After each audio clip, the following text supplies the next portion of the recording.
I move that we proceed with the reorganization of the Senate leadership. Any objection? Hearing none, the reorganization of the Senate leadership is now in order. Mr. President, in accordance with Section 10 of Rule 8 of the Rules of the Senate, I move that we recognize Senate President Pimentel to make a manifestation and a motion. Any objection? Hearing none, Senate President Pimentel is recognized. Thank you, Mr. President, Majority Leader, my dear colleagues. All of you who know me know that I am a man of few words. So all I want to say is thank you to all of my colleagues in this august chamber for giving me the singular opportunity to preside over the affairs of our beloved institution in the last 22 months. Thank you too to the entire Senate family for your support. It is already a bonus for me that you, my beloved colleagues, entrusted that exalted position to me. After all, what is important for any person, especially one in public service, is to do his or her best to advance the development of his or her country and people, and not to hang on to the position the individual occupies, come hell or high water. The rostrum up there gives the occupant a unique vantage point. When there was an impasse on the floor, who did I see solve it? My nominee for the next Senate President. When there was a difficult procedural issue on the floor, who did we consult? My nominee. When we needed to know Senate President, who did we turn to? My nominee. When you had issues about recent political developments, who did you approach? My nominee. In short, if something is happening in our neighborhood, who do we call? No other than my nominee. I know on a personal basis that my nominee was the one who helped me solicit your signatures to our 11-point majority legislative agenda. My nominee is an institution in the Senate. He is the longest-serving senator, having served in the Senate for around 20 years now. In his years in the Senate, he has held the following positions: Minority Leader and Majority Leader. He has seen legislative work from all possible angles. He has been there and done that. In his long career in the Senate, he has held leadership. He has always held leadership positions. My nominee is an institution in show business, having been a part of the longest-running variety show in the history of the Philippines, Eat Bulaga. My nominee is an institution in the music industry, having composed and performed songs which are hits during my younger years and which still make the young people of today, the millennials, sway their bodies. He wrote Magkaisa, widely considered as the anthem of the EDSA revolution, for which he won a Catholic Mass Media Award.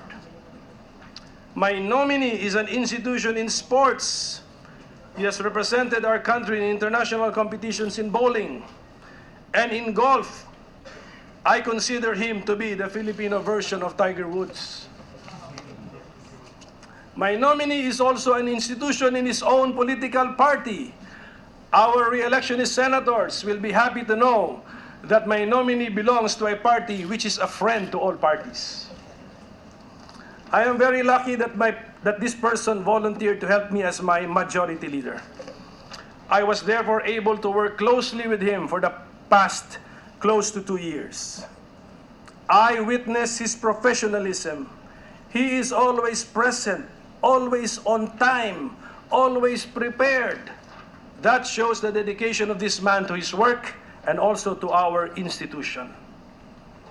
I felt his sincerity as a friend and as a colleague. And best of all, I got to know him on a personal level. I believe in this good man and in his abilities. Hence, it is my honor and privilege to nominate as the next President of the Senate a person whose life appears to have captured the essential components of Filipino life: work and fun. Every Filipino must know how to have serious moments and light moments in life. And I do this nomination without any hesitation, because I know that from my close association with him, the senator deserves the post. As a legislator, Senator Vicente Tito Sotto III has authored laws that not only address the problems caused by certain aberrations in our society like the anti-drug laws, but also positively promote the aspirations of our people for jobs like the Tourism Act, and for justice like the creation of family courts.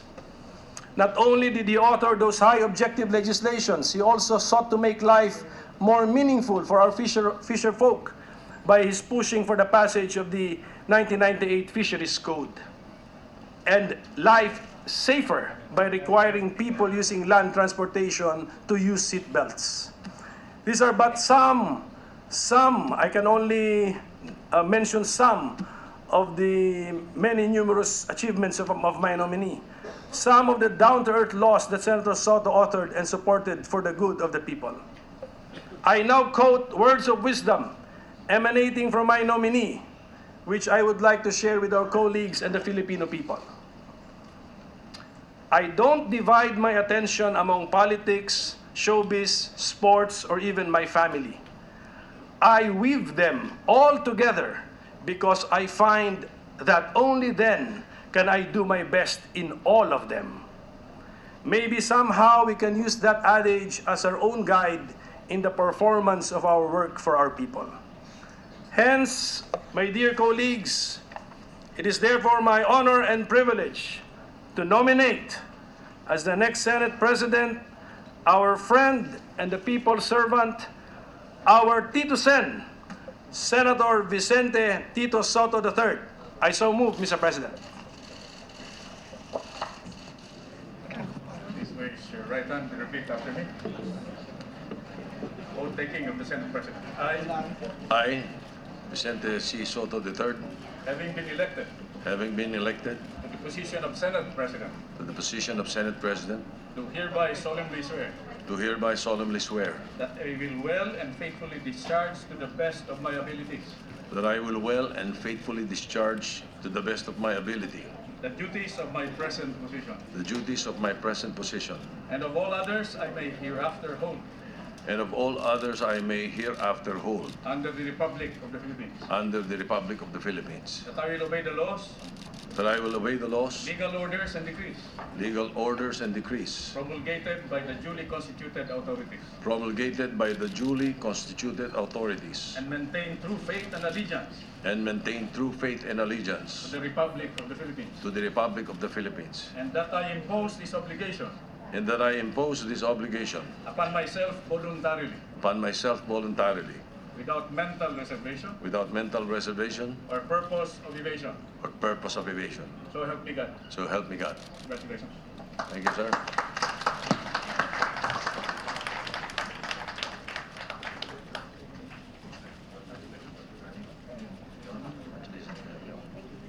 Thank you.